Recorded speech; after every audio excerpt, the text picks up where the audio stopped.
സാറേ അവനവിടെ ഉണ്ടാവും. ഇങ്ങനെ പൊക്കിയ പറ്റും. അവൻ കലിങ്ങിന്റെ അവിടെ സാധ്യത. അവന് ഇട്ടവിടുന്ന് എവിടേക്ക് പോകാനോ? അവൻ ഇങ്ങനെ നമ്മൾ പൊക്കിരി.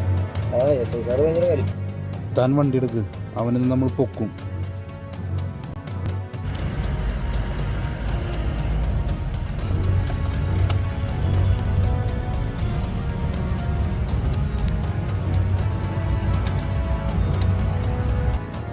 സാറേ എത്ര നേരം സാറേ നമ്മളവനെ നോക്കിക്കൊണ്ട് കിടക്കാൻ വേണ്ടി ഞാൻ പറഞ്ഞില്ല, അവനെ കലിങ്ങിന്റെ അവിടെ താൻ വണ്ടി നോക്കിയേ.